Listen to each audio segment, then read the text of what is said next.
வணக்கம். தமிழக விவசாயிகள் வாழ்வாதார முன்னேற்ற கட்சி மாநில தலைவர் பாச பரிமளம். இன்றைய செய்தி என்ன அப்படின்னா, இந்த விழுப்புரம் திருவாரூர் எக்ஸ்பிரஸ் ஹைவே போட்டாங்க. பல ஆண்டு காலமாக ரொம்ப அப்படியே வேகமாக போடுற மாதிரி பில்டப்லாம் பண்ணி பயங்கரமாக போட்டாங்க. தொடர்ந்து இங்கே பார்த்தீங்கன்னா பாண்டிச்சேரி பகுதியிலேயே வந்து ஓவர் மேம்பாலத்தில் பல இடங்களில் மேடு பள்ளமாகி அது திரும்பியும் திருத்தி கண்ணா பின்னான்னு தான் போட்டு வச்சுருக்காங்க. அந்த ரோடு ஒரு சர்ஃபேஸே கிடையாது. அது யார் கான்ட்ராக்டு, முதல்ல அவன் கான்ட்ராக்டை ரத்து பண்ணணும், அவங்ககிட்ட நஷ்டஈடு வாங்கணும். இதன் பிறகு டோல்கேட் வச்சுட்டாங்க. அதுக்குள்ள எல்லாம் தடதடன்னு ஓடுது. நாங்கள் திருவாரூர் வரைக்கும் போயிட்டு வந்தோம். அந்த ரோட்டில் வண்டியெல்லாம் தடதடன்னு ஒரு அதிர்வோடு தான் போகுது. அதில் வேறு 28 டோல்கேட் வேறு.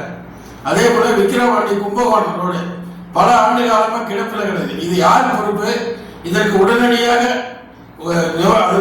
நடவடிக்கை எடுத்து இந்த 2 சாலைகளையும் சீரமைத்து மக்களுடைய வாகனங்களுக்கு உத்தரவாதம் வழங்கணும். அது வரைக்கும் எங்கேயுமே டோல்கேட் இருக்கக்கூடாது. டோல்கேட்டை உடனடியாக ரத்து பண்ணணும். ஏன்னா எல்லா இடமும் அந்த ரோடு அனைத்து மேம்பாலங்களிலும் சர்வீஸான ரோடே கிடையாது. இது வரைக்கும் அந்த மாதிரி ரோடு நாங்கள் பார்த்ததே இல்லை. அதனால இந்த உள்வாங்கின ரோடு, அதாவது வந்து சிதம்பரத்தில் இந்த ரோடு பாலம் உள்வாங்கி இருக்கு. அதுக்கு தார்மீக பொறுப்பு யார் எடுக்கணுமோ அதை எடுத்து அதற்கான நிவாரணத்தையும் அதுக்கு அவர்கள் மீது கடுமையான நடவடிக்கை எடுக்கணும் என்று கேட்டுக்கொண்டு முடித்துக் கொள்கிறேன். நன்றி, வணக்கம்.